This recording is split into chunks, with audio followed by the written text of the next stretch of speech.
What's up, y'all? You're watching Union Minded. I'm your host, Eric, and today we're going to be talking about a case that's going to the Supreme Court. 20 U.S. Attorneys Generals for Republican states have decided to sue the government over the USDA putting in rules in their guidelines for anti-discrimination, so that no state can discriminate against individuals for their sexual orientation or gender identity. And 20 AGs decided that they wanted to sue the government over this provision because they really want the right to be able to discriminate against people based on how they were born. They really want that right. But before we get into the story, don't forget to hit the like button, the notification bell, subscribe to the channel, drop a comment, let me know what you think. Let me know if there's anything you want me to cover. Without further ado, let's get into it. So from NBC, the headline reads, Ken Paxton among AGs suing USDA over LGBTQ school meal directive. This story was published July 26th at 6 o'clock in the evening. And it reads, more than 20 Republican attorneys generals, including Texas's Ken Paxton, filed a lawsuit Tuesday against President Joe Biden's administration over a Department of Agriculture school meal program that prohibits discrimination based on sexual orientation and gender identity.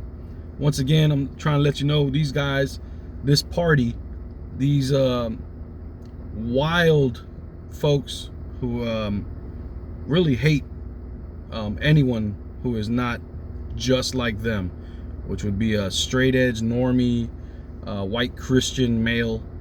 They really don't like white females either. They try to keep them one step below as well. You know, they're trying to eliminate everybody, so they just want to pump up the white Christian male in their policy and in their politics.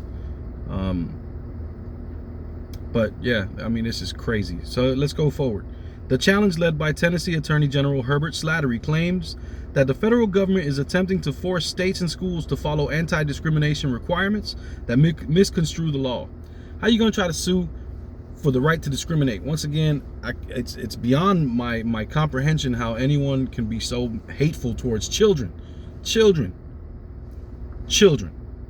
You're suing so that you can discriminate against children. It's absurd, it's obscene, it's disgusting, and it should piss you off. The coalition of attorneys generals are hoping for a similar result to a separate challenge from earlier this month, when a Tennessee judge temporarily barred two federal agencies from enforcing directives issued by Biden's administration that extended protections for LGBTQ people in schools and workplaces. The judge sided with the attorneys general, saying that the directives infringed on states' right to enact laws. States' right, where have we heard that before? They claimed that the Civil War was fought over states' rights. But what was that state right for? To keep slaves, to oppress people. Such as banning students from participating in sports based on their gender identity, or requiring schools and businesses to provide bathrooms and showers to accommodate transgender people. This case is yet again about a federal agency trying to change law, which is Congress's exclusive prerogative, Slattery said in a statement. The USDA simply does not have that authority. We have successfully challenged the Biden administration's other attempts to rewrite law, and we will challenge this as well. AG Slattery, you are disgusting.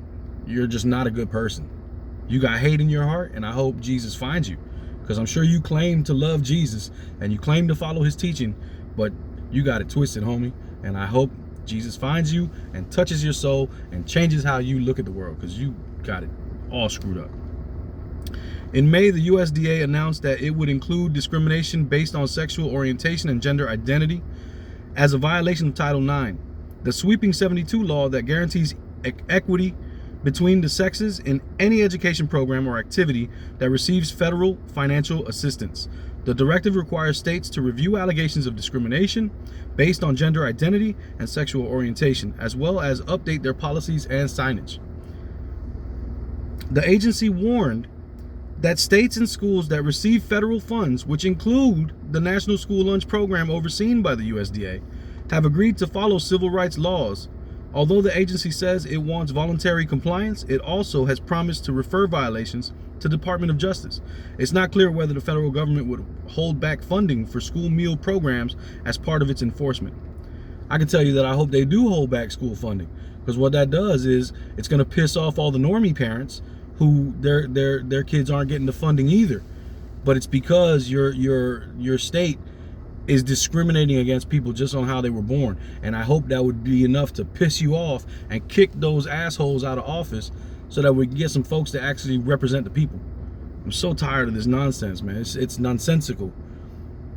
The directive followed a landmark civil rights decision by the U.S. Supreme Court in 2020 that, under a provision called Title VII, protects gay, lesbian, and transgender people from discrimination in the workplace.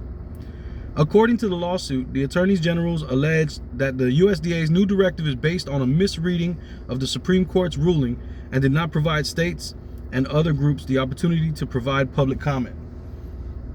The attorneys general involved in the lawsuit filed Tuesday are from Alabama, Alaska, Arizona, Arkansas, Georgia, Indiana, Kansas, Kentucky, Louisiana, Mississippi, Missouri, Montana, Nebraska, Ohio, Oklahoma, South Carolina, South Dakota, Tennessee, Texas, Utah, Virginia, and West Virginia.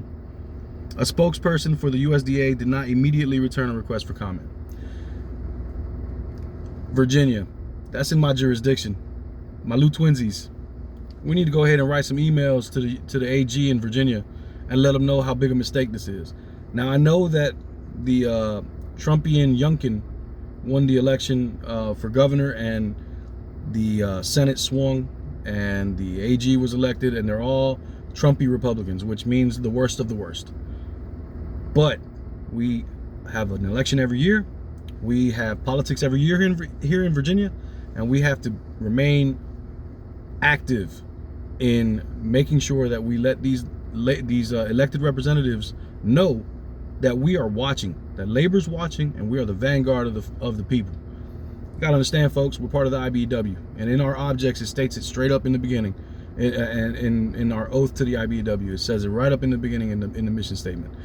Our cause is the cause of human justice and human rights. That's it. Human justice and human rights. Anything that affects a working person is human justice and human rights. Is our issues. Anything. If you work and you're affected by bad policy, it's on us to fight for you. And we got to fight for our membership, and we got to fight for anyone who toils 5 days a week, because we all are on the same floor suffering together. And it is through our collective suffering that we build collective solidarity and are able to fight back. We've been suffering. It's time to unite and fight back and stop with all this nonsense. We should not support policy that is antithetical to the objects of our labor union. So grab your Constitution, read your objects, understand what it is that we support, and act accordingly. All right, my name's Eric. Got to keep in mind the fight is not left and right. It is up and down, and we're all on the same floor. It's going to take solidarity to win, always. Each one teach one. Get out there and reach one, all right? Peace out.